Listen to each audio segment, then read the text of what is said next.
Hello everyone and welcome back to another video, and this one is gonna be an overclocking session on the E-powered GTX 780 Ti Matrix Platinum, as you can see right here. So it's set up, ready to go, phase change is connected, we're going sub-zero. You might be able to see the temperature off on the side here. Like currently it's same as ambient temperature because it's been... I did a test run yesterday that went poorly.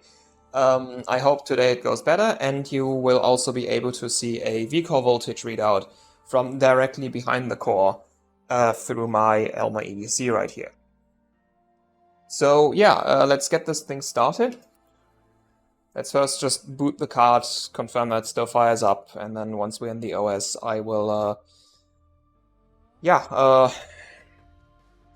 pull it down, set voltage here so that doesn't crash on driver install.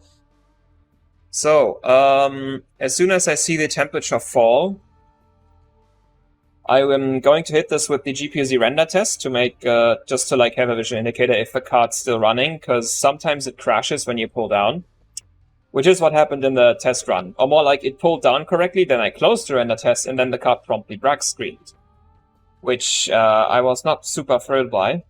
Okay, temperature's starting to drop. I am gonna wait for the second drop. This phase change, like the cooldown cycle for the phase change is that it drops a bit, then it lets out, like it raises a little bit, and then it starts dropping really rapidly. That's the point where I'm gonna start the render test, otherwise we're going to like 80 degrees here, and we don't need that. And now we're in the rapid cooldown, so I'm gonna start this. Okay, single-digit temperatures, we are about to go sub-zero, 7 degrees, 6 degrees, 5, 4, 3, 2, 1, 0, and negative. Okay, this will keep going down until, like, theoretically this unit is capable of minus 60 degrees, but in a 32 degree ambient, and especially because like a rain shower is coming in, so I can't have my windows wide open. I think this is gonna top out at like minus 45. I don't think we're gonna get any colder than that. Okay, minus 47, it's like slowing down now. I don't think we're gonna get any lower than that. So let's get into GPU tweak. We have force 3D clock on, and let's set some base values. So let's do 1200 here and 7800 here. Let's also set the PEX voltage high, just in case. And let's do a base run of Firestrike. Which is okay, let's just get a full run. And let's see if it works. So in pre-testing, this card has proven actually kind of difficult to deal with. Yeah. So, like, basically, this card has some quirks, let's call them. And that might be because it is what it is. That is an Asus Matrix card, because I remember running my non-platinum Matrix, and it was being special. But at least this one seems to be running, which is good.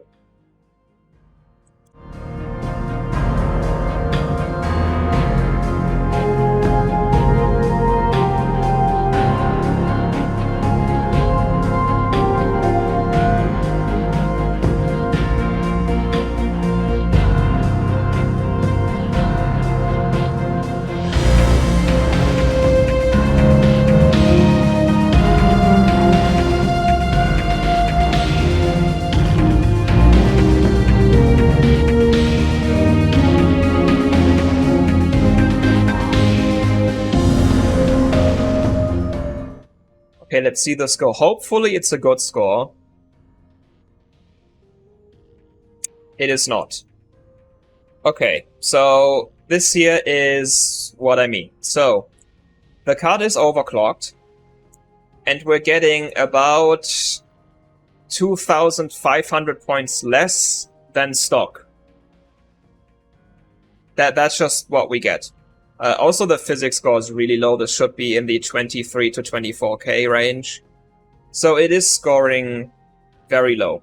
And this is not just this OS. I tried several different OSs. They all behave the same. The card, most of the time, scores very badly. And that's just a thing it does. There is also a problem of... actually, let's see if it's just clock stretching. I don't think it's just clock stretching. But technically, I used to run the card at higher voltage. It's 1.2 volts set right now. Usually I set 1.35. You're going to be able to see on the readout. You know, it just sort of go up. Maybe it was just clock stretching, but clock stretching shouldn't be worth 2,500 points in Firestrike. It should be a lot less than that.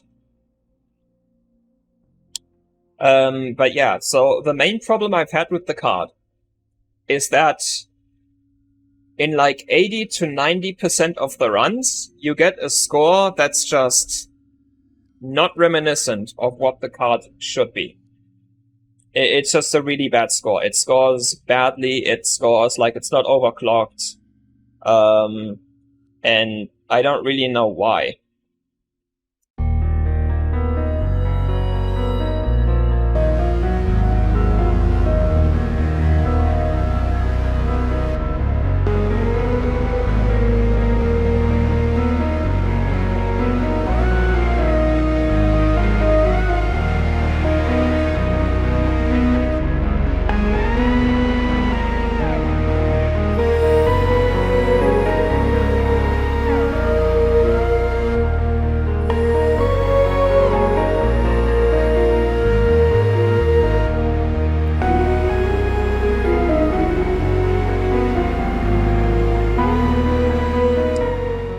Okay, this one scores better. Now the physics score is also up to scratch again.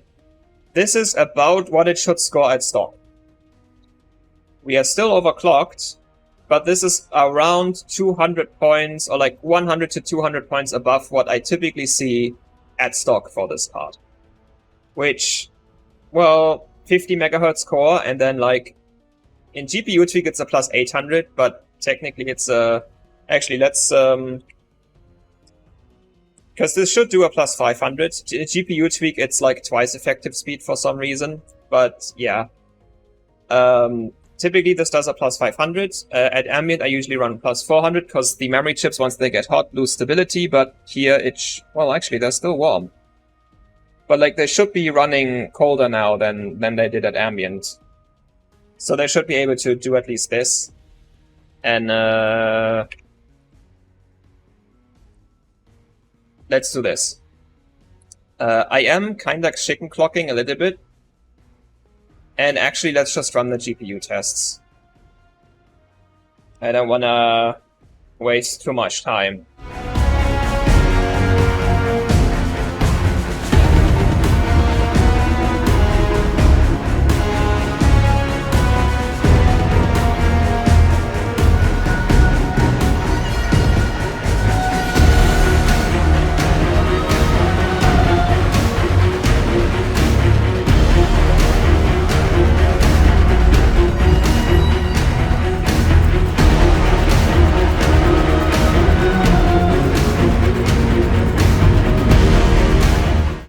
That is actually the best score I've seen it spit out.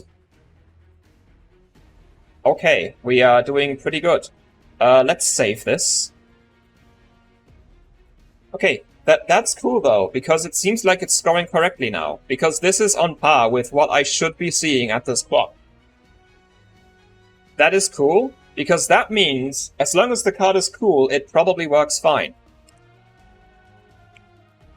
So let's hope that I can still get my 1500 core, because then I am surely taking down some scores on HWBot.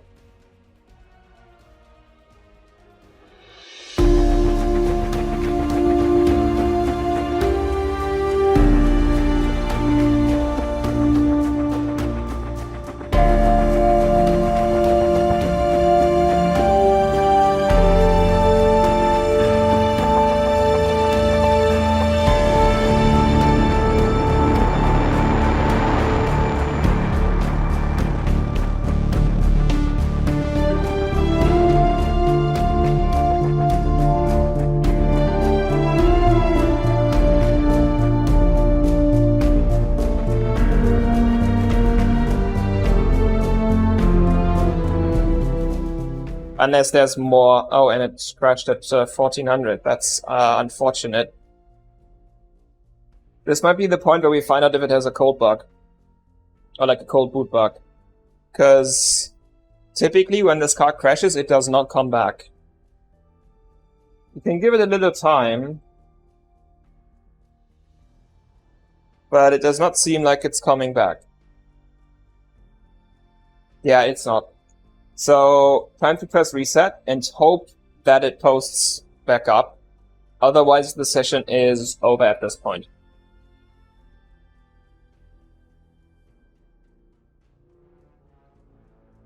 Usually Nvidia cards don't have cold bugs, but it can vary from card to card.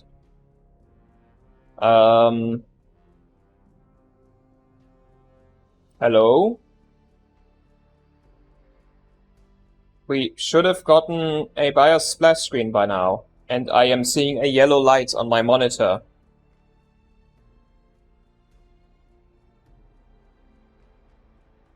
Yeah, so...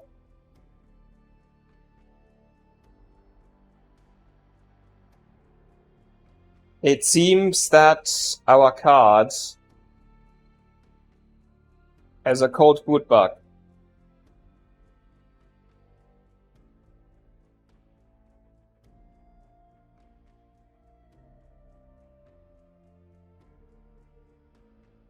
Yeah, I think it has a cold boot bug. That is potentially fixable if I hard mod the PAX rail. That's why I increased the PAX voltage in GPU tweak, but I'm not sure if it applies, like, outside of the OS. But overvolting the PAX rail could potentially help with this. But yeah, so basically the card is stuck without display out. It is still getting detected by the motherboard. It's showing that something's installed in that slot. But from the voltage readout, I can see that the core's not really doing much of anything because the voltage is very steady. If it was doing something, we would like see a little bit of voltage wobbling. And I'm getting a yellow light on my monitor, which means that no signal is present. So... I guess this is the point where it is over. So, turn it off. But yeah, I should be able to just leave the card in this system. It should, all the water drip, it should be collected by the towels. So I am just gonna leave the card in the system. I should have enough paper towels to like collect all the water that will melt off this. And I will potentially try again later. So this has been a really short video. Then, like, how long is the recording? It can't be longer than 20 minutes. No, actually it's 27 minutes, so it's still kinda long. I'll see about if, like, there's any not so important stuff that I can just edit out. But yeah, so summary for our session. So these were the actually first Firestrike runs for the card on Sub-Zero. The one test run I did, the card just black screened immediately while pulling down.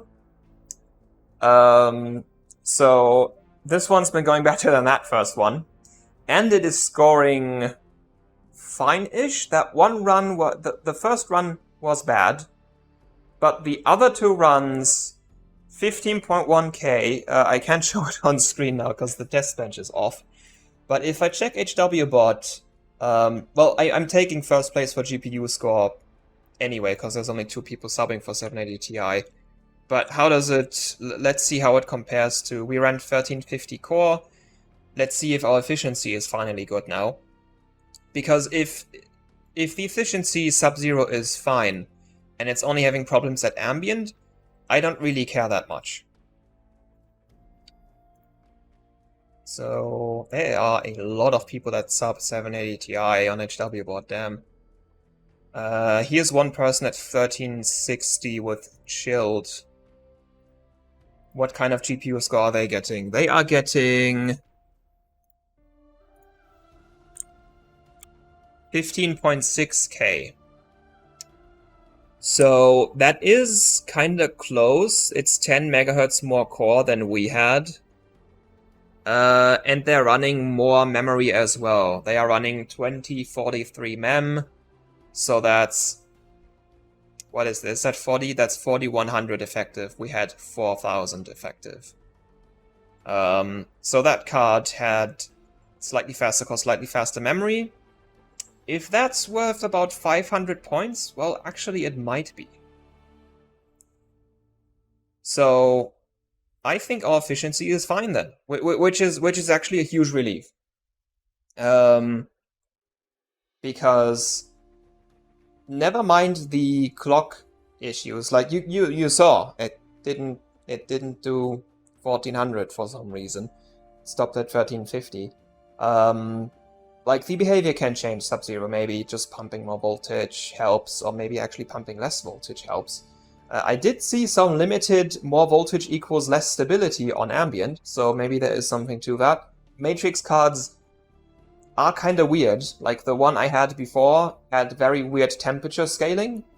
So I will not completely rule out that this one just likes low voltage. But maybe just pumping more voltage Sub-Zero, we can like shoot 1.6 volts into this thing, even though the power supply won't be too happy about it. But yeah, efficiency-wise, it seems that from the 2 runs we did, it seems that the card is consistent efficiency-wise, at least once I set the voltage high. And it seems to be scoring correctly for the clocks that we set, which is something that it only very rarely did before. Now this might just be by random chance, but I am hoping that this is not by random chance and that the card is actually scoring fine Sub-Zero.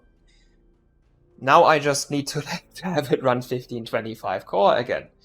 Because so far this thing is more than 100 megahertz worse Sub-Zero than it is on water. But we'll see about that. I will potentially need to mod the aswell to get rid of the cold boot bug. We'll have to see. I will probably rerun the cards first, just try setting higher voltage and seeing if that makes higher core clocks work. If not, I will probably need to be modding the card again. Yeah, I'll see if a modded Pexray gets rid of the cold boot bug issue, because that's actually kind of sad. The only other NVIDIA card I've seen with cold boot bugs is like super old stuff like 8800 GTs, which are well known to have this sort of thing. A 780 Ti... Well, my normal 780 did not have a cold boot bug, so... And that one's also E-powered, so you can't blame that. So I am kind of sad that this card has a cold boot bug, because that's the main reason why I don't run AMD cards cold, because all of those have cold boot bugs. Except the Matrix I had. That one died. Anyway, I think the video is now long enough. I have probably added another good 5 minutes of rambling to the end of this. So, yeah. I will probably see what unnecessary parts I can cut out to make this a little bit shorter. But yeah, I am kind of hopeful that the efficiency is fine now. Now I just need to get the clock speed back up, which might be rather simple by just pumping more voltage, as I said. And we'll see. But that should be it for now. So thank you all for watching, hope you enjoyed, and until next time. Goodbye.